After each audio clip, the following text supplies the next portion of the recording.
We've started 2024 exactly where we left off in 2023, with Max Verstappen breaking even more records. The biggest ever winning margin for a driver is how we started the season, and we're here to talk all about it. Welcome back to the F1 Era, your weekly F1 catch-up, brought to you by Nerve Podcasts and Nerve Radio.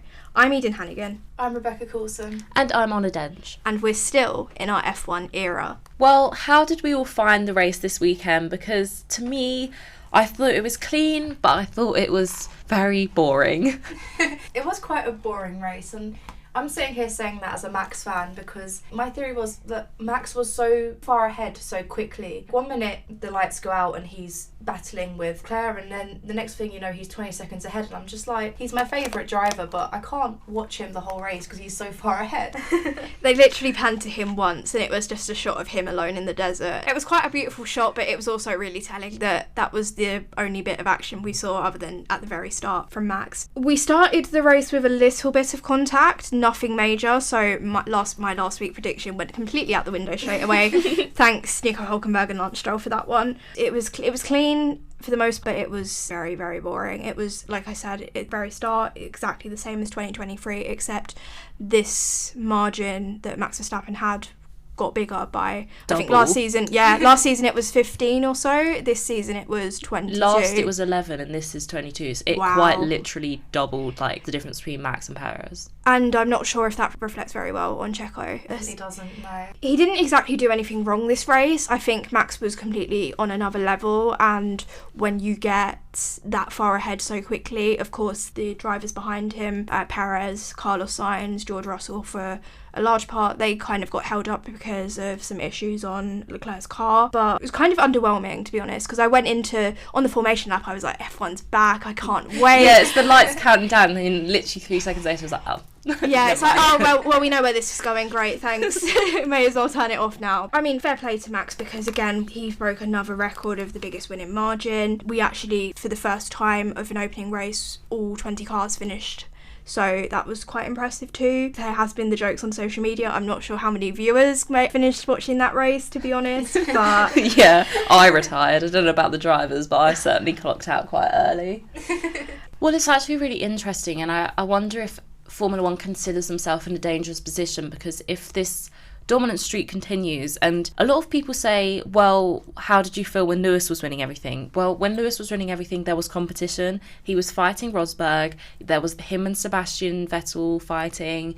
There were challenges to his winnings, and yeah, he may have come out on top, but the race was exciting to watch. And since the last couple of years where it's been Max too far ahead to have anyone challenge him, the US viewing figures have actually just decreased by 10%, and that's crazy considering they got a brand new track last year. You'd think with Vegas coming in, the viewing figures would have gone up, but they went down. I think as well, if you look at it in a certain senses as a Drive to Survive, it definitely helped increase the North American viewership, for sure, there's no doubting about that.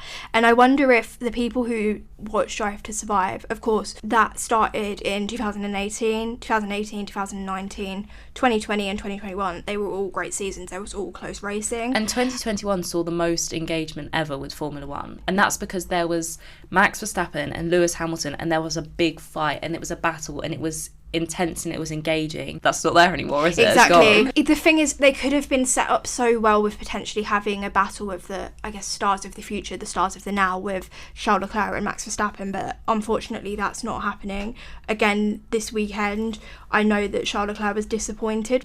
People say he was targeting P2. No, he was targeting Max, and he thought if he didn't have those issues with his brake, he could have fought with Max. And to be honest, I don't see any reason why he couldn't have, because Ferrari's strategy was fine this weekend. In fact, their management of their tyres looked a lot better than what it has in previous seasons. So it is really disappointing that we're kind of getting these battles taken away from us, because it would be nice to see them. And although Max is a phenomenal driver, he is even better when he's racing people. I know some people think that he is too hard of a racer. I think given how much he has kind of matured in the last few years, it would be nice to see Max have a head-to-head battle with somebody on track, and we just don't really get that anymore. I joked before we started filming maybe that we should have somebody fill the Esteban Ocon role of the lapped car trying to race Max Verstappen or something. You know, something like that, just make it a little bit more interesting, because at the moment it's a shame that we're going into a season already on such a downer. Yeah, I do feel like it could just be a test of sort of waiting for the right moment, because we are seeing increasingly closer racing, and they are bringing in these new regulations so we can have closer racing. I mean, they decreased it so you could have DRS after 1 lap instead of 2 laps. So F1 are making changes to bring in closer racing. So maybe over the course of the season we will see the pack bunch up a little bit more, and Max Verstappen might be challenged a little bit, which I'd love to see, because I miss seeing him racing people, and I miss seeing him embody the spirit of F1, which is wheel-to-wheel racing. Well, that's really interesting as well, because there was an article on the Telegraph, I think yesterday, and it said that it's not over yet, and that Ferrari did demonstrate the idea that there will be a competitor this year to Red Bull. It may not be Max's car, it may be Perez's, but there were signs of...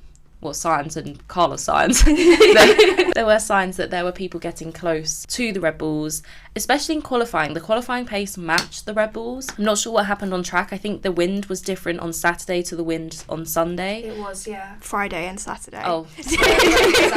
Don't worry, I think we were all in the same boat. Waking up on Saturday morning knowing there was a race, I thought, this is I know, wrong. I had the Sunday scaries. I was like, what's going on? Waking up on Sunday, I was like, am I meant to be at uni? But yeah, so yeah, it was very confusing. But the wind definitely changed on those 2 days, and I wonder if that helped. I think it's made the Red Bulls struggle in qualifying a little bit, which is why the Ferraris were closer to them. And obviously the wind being different on the Saturday made it easier for them to get away from the rest of the grid. But it does seem there is going to be some competition this year. Yeah, it's worth noting as well that Charles Leclerc's Q2 lap would have put him on pole. I did hear that, yeah. So you mentioned it. And then obviously, of course, in true Charles Leclerc fashion, because he didn't get pole, it got framed as another Charles Leclerc mistake that he didn't get the pole position. But I think even if he had, with the issues that he had on the Saturday for the race, I don't think that it would have made much of a difference, because he was losing 6 tenths a lap. But it's positive that Carlos Sainz was still up there. I mean, again, unfortunately, I think Sergio Perez got too far down the road for Carlos Sainz to do anything by the time he got through on his teammate. I don't necessarily think team orders were required there, because I don't think they really understood how bad Charles' issues were then. Maybe they should have, because he literally was locking up at every corner for about 4 laps straight in the first 10 laps. But it's fairly positive also because Ferrari seemed to be more confident going into Saudi Arabia this weekend. I still don't think they've got enough to challenge Max. Maybe they've got enough to challenge Perez and maybe get one of their drivers P2 in the championship, but not enough to challenge Max. I was thinking in regards to Ferrari, Carlos Sainz had a fantastic race, I think. You know, he made several challenges on the drivers ahead, and maybe it was the news that he could possibly be out of a seat next season, and suddenly feels like I need to prove myself to all the other teams on the grid, and I can prove to them that they should hire me for next year. Maybe we'll see a lot more from Carlos Sainz trying to challenge the Red Bulls. Well, I completely agree, because I think Carlos Sainz is driving the way Sergio Perez should have been driving last year and needs to drive this year in order to protect his seat. Carlos Sainz was easily the most entertaining part of this weekend for me. I think Sergio Perez needs to learn a lesson and take a lesson from his book that if your seat is under threat or your seat is gone, then you need to be driving this way so that other teams want to hire you. I completely agree. I'm not completely on board with the Sainz driver of the day shout from the weekend. I think out of the front runners, yes, absolutely, no doubt in my mind, but for me it should have been Lance Stroll from going from P20 to P10. It should have been P9, but there was team orders there that let Fernando Alonso through, because for some reason Aston Martin thought he would chase down 30 seconds in about 4 laps to Oscar Piastri, but that's fine. Yeah, Carlos is doing great. They're saying he's in his revenge era. His reputation era, if you will. I don't exactly know who he needs to take revenge on there. The whole grid. Yeah, why not? I think he's definitely fighting for his future. I mean, when you've got a seat, for example, at Mercedes that's potentially available, because as well they're looking maybe to the future. We're in Formula 2, but they're like protégés there. They didn't really get off to the best start, which is expected because they're rookies in Formula 2, and they've got the eyes of the world on them now. But I don't see anything wrong with what Carlos did this weekend, and he pulled some good moves on his teammate. It's a shame that he wasn't able to track down Perez, because there was points where he was faster than Perez on track. But I think driving like that, I see no reason why Carlos Sainz won't find a seat somewhere on a fairly top, if not top 3 team. That's true, and I definitely think it's too early to say for the rest of the grid, whether they'll be able to compete and get up there. I think for Mercedes, it was a confident start to the race. It was a confident start to the season in the sense that they qualified one car in P3, they didn't retire. I mean, Lewis said the car was reliable, and that's about all he takes away from Saturday's race. But they obviously did face the issues with the battery and, I mean, the broken seat. That's just ridiculous. Lewis broke his seat. I thought when the head race came loose in Baku, 2017 or so, that was unheard of. And now he broke his seat in a race. So these are only things that could happen to Sir Lewis Hamilton, of course. Definitely. I think it's interesting how much we're seeing of him this weekend. He normally doesn't engage very much with the media. He's always quite quiet, and I feel like they don't like to cut to him and they don't show his sort of jokey side as they do with the other drivers. So it was nice to see him laughing and joking around, although maybe that is a sign that he's just going to be unserious this season and the car's not that great. I hope not for his sake, but you just never know, because some teams at this point last season started really well and then tailed off. For example, Aston Martin, and then other teams started terribly and then grew as the season went on. And I think that Alpine are going to be this year's McLaren. There's no way they're staying at that end of the grid for too much longer. I know they've had resignations within the team with their head of aerodynamics and their technical director, but they're actually staying for a few more races. They've resigned, but they're still going to be present in the F1 weekends for a few more weeks. So maybe there's going to be something or a big change coming around summer break that's going to boost them up to the other end of the grid. But I don't see them stay there long. No, I don't think so. I think they've got two good drivers who won't stand for that. And I also think that they've got two good drivers who can, I guess, outperform a car, if you will. I mean, qualifying was awful for Alpine. I think we all kind of really expected that. And then the race, it wasn't much better, but 17th and 18th is a lot better than 19th and 20th. It's still nowhere near the points, and they were nowhere near the points as they would have liked. Hopefully they can do something. It doesn't look very good, of course, with those resignations happening. It's a tough one with Alpine because I always find myself disappointed with them regardless, because I always think they should be challenging for that fourth best team. I think, unfortunately, at this point they find themselves too far back. I know Ted Kravitz this weekend on Sky said that the car needs to go on a diet because it's too overweight, which is not very good news considering that car has barely any paint and is pretty much fully exposed carbon fibre, so that's not good news for them. It's really, really hard to see where Alpine can improve. I don't think that they will stay down there, but for their drivers' sake. Of course, Pierre and Esteban, we know that they can outperform the car on certain weekends, but it doesn't look good at the moment, and we would have been sat here this time last year saying the exact same thing about McLaren. But I don't know, I think McLaren last year was still in a stronger spot than what Alpine find themselves in this year. It's the fact that after testing, Alpine said that they weren't very confident about the start of the season. I remember coming on this podcast and saying, oh, you can never tell from testing, they're probably just playing it down. But now I'm like, I'm going to eat my words a bit, because that performance was pretty bad. Maybe they were right that there is something fundamentally wrong with the car.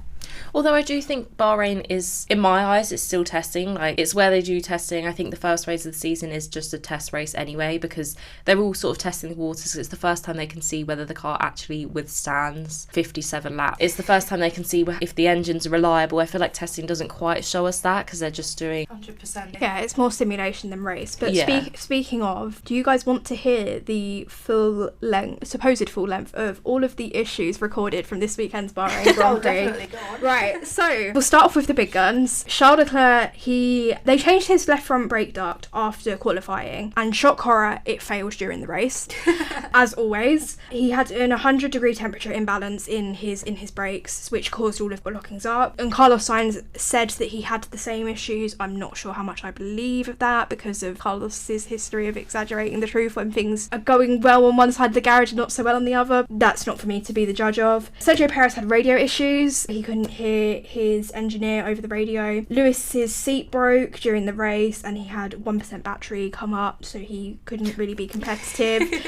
George Russell's engine was overheating and they needed to turn down the engines on, I think this was on actually both cars, Toto Wolff said after the race. It was, yes. Lando Norris apparently had issues. They said this on Sky Sports, but they didn't actually specify what issues they were for Lando. Alex Albon's dash screen went blue, which I believe was because his engine was overheating as well. It was. He's also got a brand new steering wheel, and I'm getting the impression he doesn't like it. Well, yeah, one of the commentators said that steering wheel was way too bright for his liking as an as an ex-driver. I believe that would have been Martin Brundle. Logan Sargent on the other side of the Williams garage apparently had issues similar to Leclerc and also to his teammate. That's what caused him to go off track and look like he was going to retire at the start of the race. Fortunately for him, he managed to keep going, and Williams said that they were going to work through it. Alpine, quite simply put, were just slow. Valtteri Bottas, he had a problem on his front wing end plate at the start. It just did not look right. It looked like it had folded in on itself, and then of course we saw the 52-second pit stop, which is not how you that's not how you want to start the season if you're Sauber. And then Nico Hülkenberg and Lance Stroll, they picked up some damage. Not sure how considerable the damage was, but because they had the collision on turn 1 of the race. I think Bottas might have also got caught up in that. Yeah, they did say that. I wasn't sure how true it was, because when you looked on the onboard on Lance Stroll, it kind of looked like he lost it himself on the curb, but from Nico Hülkenberg's onboard, it looked like there was a little bit of contact there, and I think Bottas was probably somewhere in that, trying to avoid it. He maybe just got clipped somewhere. I mean, those cars are very fragile. You sort of could blow on it, and the front wing's like, yeah, no, I'm out. Yeah. No, there's one that gives me nightmares. Is still Ferrari in Brazil 2019. Those cars are made of paper. To me, I may be missing some people, but from what I heard, that is the list of drivers who had issues this weekend. That's a lot for weekend it's one. It's a lot, and considering we had no retirements, I think it's gone under the radar and people think, oh, it's actually a really good race for all teams. Well, all of this happened, and it's just, it needs to be fixed really before next week, or as soon as possible, because we can't keep the season going like this. That's just so unserious. It's like silly season never ended. Do you know what was a hangover from silly season? It was whatever happened between Ricciardo and Tsunoda at the end of that race. Oh my god. I've got it written down here that the pair were told to swap by team orders in the final few laps of the race. They swapped between P13 and P14, with Ricciardo being told to get ahead of Tsunoda. And somebody called the other person a helmet. I don't know who did who, but Ricciardo was on Sky Sports afterwards, called it a bit of immaturity. Well, yeah, because it was about his move on the track, wasn't it? It was. After the race. After the checker flag, Yuki sort of... It appears that he dive-bombed into Ricciardo. It did look like it. I mean, luckily there was no contact there, but it's not the first time we've seen something like that. It's kind of a move similar to, I don't know if you guys remember, but when Fernando Alonso lost the 2010 World Championship, he just straight drove into Vitaly Petrov in the Renault because Vitaly Petrov didn't want to just let Fernando Alonso past him so he could win the championship, which, you know, it was in racing conditions. He wasn't blue flagged, so that was completely fine. Well, but Ricciardo did tell the press that if he was allowed to pass Tsunoda earlier, he would have had a better chance of getting past Magnussen, who was in P12. And he went on to say that he was fighting for points, and he claimed that Yuki wasn't giving him points, so wanted to get ahead. Though I feel like he wasn't fighting for points, because they were told to swap on, I think it was lap 50, and by the time they swapped it was lap 52. Yuki obviously asked if they were kidding, but he would have never have gained on Magnussen and then taken 2 other cars to get into points. That's what I was thinking when I saw it, because they finished P13 and P14. Exactly. It was a little strange, but I guess when you're in that environment, you know, in the cockpit, you really only think about yourself and trying to get into the points. And I guess if you feel like you have more pace than the person in front of you, then maybe you should swap, I don't know. yeah, it's an interesting one, because I don't think that they were ever on course to get a P10, because Lance Stroll was holding that P10 down. Yeah, Zhou Guanyu, who was 11th, was nowhere near him, and then you had Magnussen, who was in between Ricciardo and Tsunoda, and that was he was between Ricciardo and Tsunoda and Zhou, and then the points. It's a strange one, because as much as I don't agree with what Yuki did after the race, and it was a little bit of immaturity, I completely understand why he was angry at RB, because it is the first race of the season. Why are you doing team orders in the first race of the season? That's exactly what I thought. To me, it screams they have a pecking order in the Red Bull family and at RB, which isn't right, because it is race 1. I understand it at Red Bull, for example, because Sergio Perez isn't going to win a championship. I'm sorry, he may be Max Verstappen's closest competitor, but he's not going to win the championship. I would understand it a little bit. I would understand it a little bit less, but more than I do between RB with Mercedes and Ferrari, because Lewis and Charles are without a doubt to me the 2 strongest drivers in that team. And as much as George Russell and Carlos Sainz wouldn't want to admit it, team orders would potentially be on the cards there. But because there's not a championship on the line there, I don't see it happening. But between the RB drivers fighting over P13 in a race, in race 1, you're doing team orders on that. I don't get it. I really, really don't understand it. And Tsunoda, for me, is completely justified because he out-qualified Ricciardo, he looked faster than him all weekend, and Tsunoda himself was only half a second behind Magnussen. He could have overtaken Magnussen if he didn't have to let his teammate through. So to me, it's just insanity. And RB, Visa Cash App, VCarb, whatever you want to call them, they have a new team boss. They have Laurent Mekies, who came in from Ferrari. That is not the first impression you want to be giving your drivers, to me. I know obviously it's not necessarily the first impression, but in race trim, that is the first impression he's been given to Tsunoda. It's like, you don't matter, Ricciardo matters. Maybe the higher ups at Red Bull want Ricciardo in their drive next season. You don't matter, so let him through. I understand the move that Yuki did was immature, but in that post-race interview that he said that, I think it was Will Buxton they were talking to, and he goes, well, he's quite an angry guy in the car, and I've never really got that impression from Yuki Tsunoda. I think somebody said that the personality we're told about Yuki Tsunoda is completely constructed. We don't actually see him, we just see what everybody tells us. I just want to say I find that to be a little bit of a microaggression, to be honest, because I was thinking that. Yes. You don't get it for any other driver. Like, even like when Max used to have his outbursts on the radio, it was funny. It was typical passionate. Max. It's passionate. He wants to be in the race. But with Yuki, it's like, oh, he's getting angry over nothing. And the fact as well, and it kind of annoys me, the fact that Daniel Ricciardo kind of played up to it in the interview as well. He was like, he's immature, but yeah, that's Yuki. And I'm like, well, yeah, Yuki is one of the youngest drivers on the grid. Of course, he's still got a bit of immaturity about him. Tsunoda didn't actually say anything particularly bad about Daniel in his post-race thing. He basically said that they'll sort it. So I found that actually, to be honest, a little bit immature of Ricciardo to basically be like, oh yeah, but that's just Yuki, we all know that.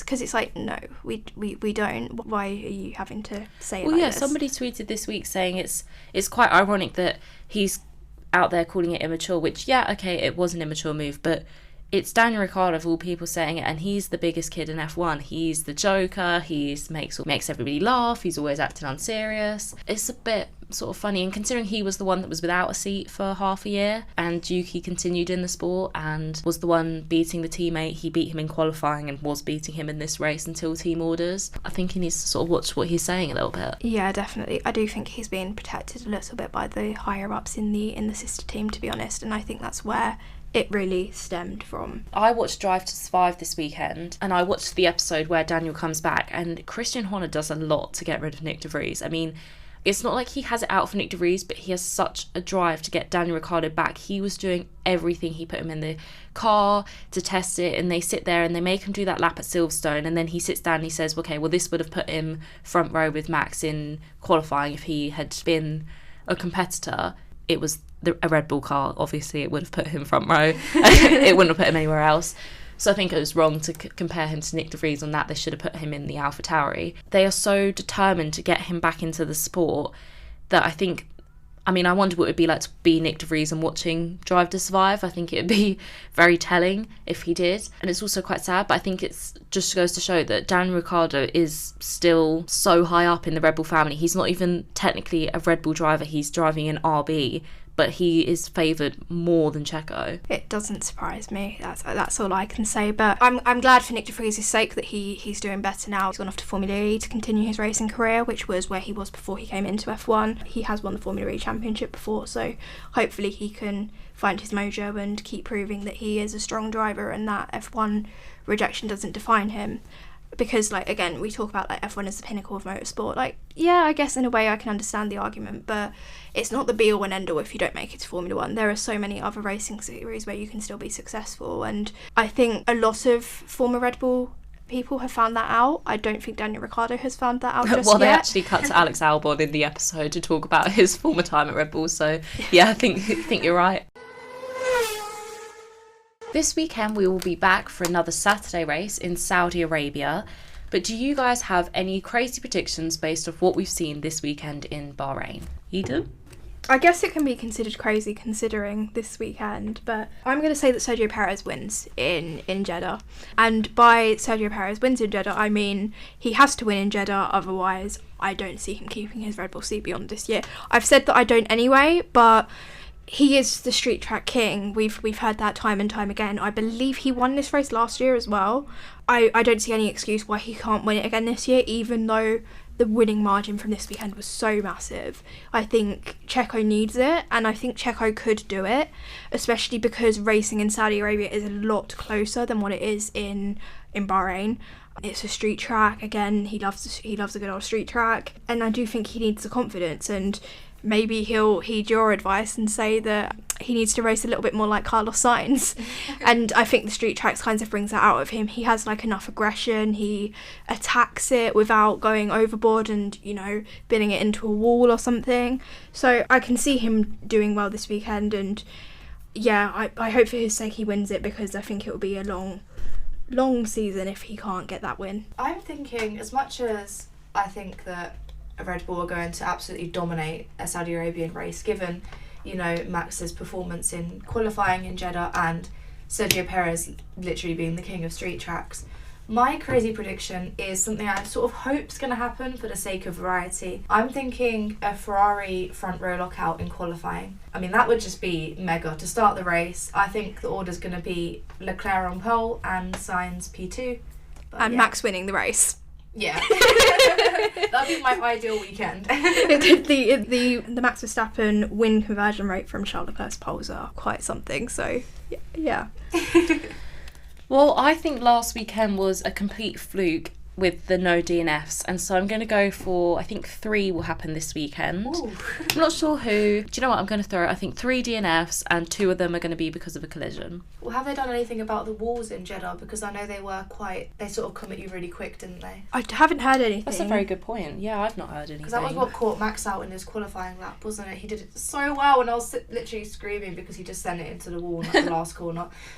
Yeah, it always sends me that people call that the greatest qualifying lap ever, because it's like he didn't even finish the lap. It is in my heart the greatest qualifying lap ever. I unfortunately missed that Lewis Hamilton Singapore lap live, so I don't really have a favourite qualifying lap. Like, I suppose mine is the one where they all missed the checkered flag in Monza that year, and I'm so sad that now they have the Delta times that that's never going to happen again. Mine's going to be Lando Norris in Silverstone, just because the atmosphere was so good you didn't even realise that Max took pole.